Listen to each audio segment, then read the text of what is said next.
Assalamualaikum warahmatullahi wabarakatuh. Allah subhanahu wa ta'ala berfirman, A'udzu billahi minasyaitonir rajim. Bismillahirrahmanirrahim. Ya ayyuhalladzina amanu ista'inu bis-sabri was-salah. Innallaha ma'as-sabirin. Innallaha ma'as-sabirin. Wahai orang-orang yang beriman, mintalah pertolongan dengan sabar dan sholat.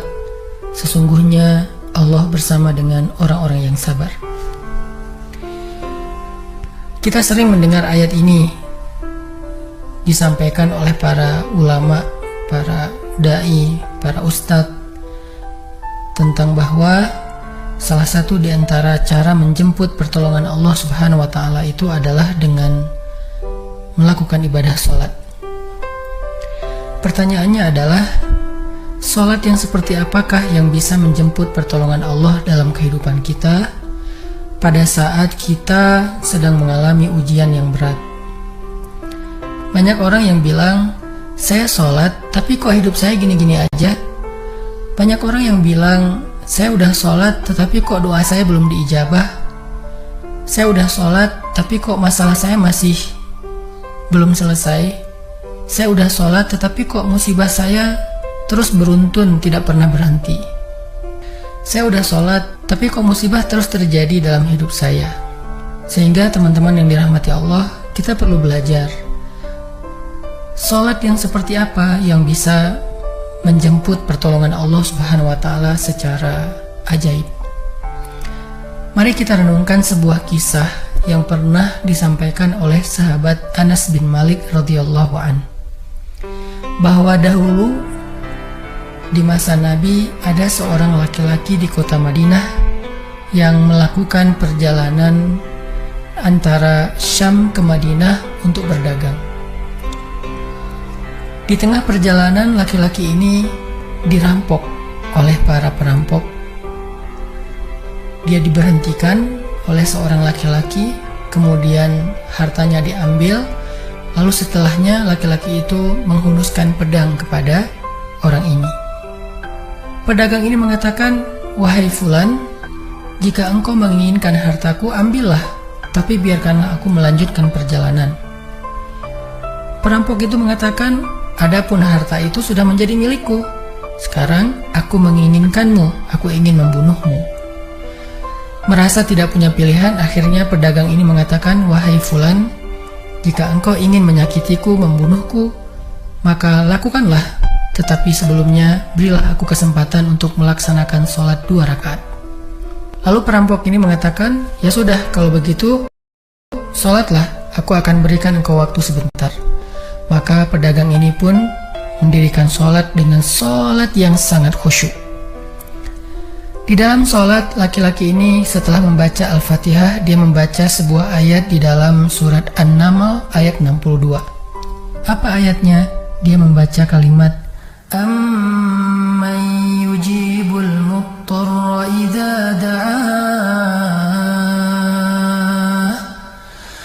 Amman yujibul muttarra idza da'ah wa yakshifus su'a wa yaj'alukum khulafa'al ard. A ilahum ma'allah. Ilahum ma'allah qalilan ma tadhakkarun. Bukankah dialah Allah yang memperkenankan doa orang yang dalam kesulitan apabila dia berdoa kepadanya, dan menghilangkan kesusahan dan menjadikan kalian sebagai khalifah di muka bumi? Apakah di samping Allah ada Tuhan lain yang patut disembah atau dimintai pertolongan? Sedikit sekali dari nikmat Allah yang kalian ingat. Shadaqallahul azim. Teman-teman yang dirahmati Allah SWT, Inilah ayat yang dibaca oleh pedagang tadi ketika dia sholat 2 rakaat. Dia membaca kalimat ini dengan penuh penghayatan dan perenungan. Dia mentadabburi ayat ini.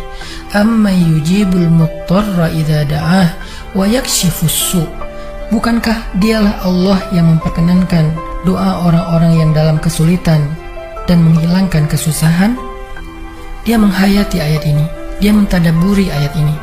Sehingga muncullah rasa yakin di hatinya bahwa harapannya saat ini satu-satunya adalah Allah yang yujibul muttar. Dia dalam kondisi muttar, dalam kondisi kesulitan, dalam kondisi terancam. Muttar itu bisa bermakna terancam, kesulitan, kesusahan, dan berbagai macam makna dari ketidakberdayaan. Siapa yang yujibul muttar? Siapa yang akan memperkenankan doa orang yang tidak berdaya selain Allah? Wa yakshifus su', dan menghilangkan kesusahannya selain Allah? Maka mulai muncullah rasa yakin di dalam hati laki-laki ini setelah membaca ayat tersebut. Setelah selesai dia lakukan sholat, kemudian dia mengangkat kedua tangannya. Dia berdoa kepada Allah dengan menyebut nama-nama Allah yang mulia. Ya Rabbi, wahai Tuhan yang maha pengasih, wahai Tuhan yang maha penyayang, wahai Tuhan yang memiliki arasy yang mulia, wahai Tuhan yang menampakkan makhluk, wahai Tuhan yang maha mengembalikan, wahai Tuhan yang maha melaksanakan apa yang Dia kehendaki. Aku mohon dengan cahayamu yang memenuhi sudut-sudut arasy-Mu. Hamba mohon kepadamu dengan kekuasaanmu yang menguasai makhluk-Mu, dan dengan rahmat-Mu yang meliputi segala sesuatu. Tidak ada Tuhan yang berhak disembah selain Engkau, ya Allah. Wahai Tuhan yang maha penolong, tolonglah aku. Laki-laki ini berdoa meminta kepada Allah dengan menyebut kebesaran Allah di arasy, menyebut cahaya-cahaya yang dimiliki oleh Allah yang meliputi arasy-Nya yang mulia. Tiba-tiba setelah selesai berdoa, muncullah seorang laki-laki dengan pakaian hijau bercahaya. Dia mengendarai seekor kuda berwarna abu. Dia mengeluarkan pedang. Lalu perampok tadi mencoba untuk menyerang laki-laki berkuda itu. Tetapi laki-laki berkuda itu menendang dengan kudanya sehingga perampok ini terhempas, terjatuh. Kemudian laki-laki tersebut membunuh perampok itu seketika. Kemudian pedagang itu bertanya, "Siapakah Tuan?" Lalu penunggang kuda itu menjawab, "Ketahuilah, saya adalah malaikat yang turun dari langit ketiga. Ketika kamu berdoa kepada Allah kali yang pertama, kami para malaikat mendengar suara gemerincing dari pintu-pintu langit. Sehingga para malaikat bertanya-tanya, apa yang sedang terjadi? Tiba-tiba muncullah doamu yang kedua, hingga pintu-pintu langit terbuka dan nampaklah cahaya yang sangat benderang. Dan di doamu yang ketiga, datanglah malaikat Jibril kepada kami seraya berseru, siapakah di antara kalian wahai para malaikat yang mau menolong hamba Allah itu? Lalu aku memohon kepada Allah agar Ia mengizinkanku melaksanakan tugas ini. Wahai hamba Allah, ketahuilah, barang siapa yang berdoa dengan doa yang engkau baca tadi ketika dalam kesedihan, penderitaan, dan dalam keadaan sedang susah, maka Allah akan melepaskannya dari kesedihan dan akan menolongnya." Teman-teman yang dirahmati Allah Subhanahu wa Ta'ala, itulah salah satu kisah tentang keajaiban sholat seorang pedagang yang dengan sholat itu Allah Subhanahu wa Ta'ala mendatangkan pertolongan yang luar biasa dalam masalahnya. Pertanyaannya adalah, apa rahasia sholat pedagang itu sehingga Allah mendatangkan malaikat khusus yang menunggang kuda berwarna abu, lalu malaikat ini membunuh perampok yang ingin mencelakai pedagang itu? Salah satu rahasia dari sholat pedagang itu, kata para ulama, adalah dia melakukan ibadah sholat dengan ihsan, seperti yang dikatakan Nabi tentang bab ihsan, an ta'budallah ka'annaka tarah fa illam takun tarah fa innahu yarak. Ketika engkau beribadah kepada Allah, seolah-olah engkau melihat Allah. Jika engkau tidak bisa melihat Allah, maka yakinlah Allah melihatmu. Di sini Nabi mengajarkan kepada kita tentang sholat yang terkoneksi langsung dengan Allah Subhanahu wa Ta'ala. Terkoneksi dalam yakin dan iman sampai seolah-olah kita melihat Allah. Artinya ketika kita bisa sholat seolah-olah kita melihat Allah, lalu dengan kondisi seperti itu kita meminta pertolongan Allah dengan penuh keyakinan, itulah sholat yang mendatangkan pertolongan Allah. Atau kalau kita nggak bisa membayangkan bahwa kita melihat Allah karena itu memang sulit, maka yakinlah Allah melihat kita dan itu pasti.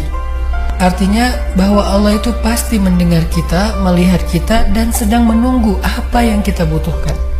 Maka orang yang bisa melakukan sholat dalam keadaan benar-benar seperti sedang bertemu dengan Allah, lalu dia meminta pertolongan Allah Subhanahu wa Ta'ala seperti pedagang tadi, maka sholatnya itulah yang disebut di dalam Al-Quran wasta'inu bis sabri was sholah, sholat yang bisa mendatangkan pertolongan Allah Subhanahu wa Ta'ala.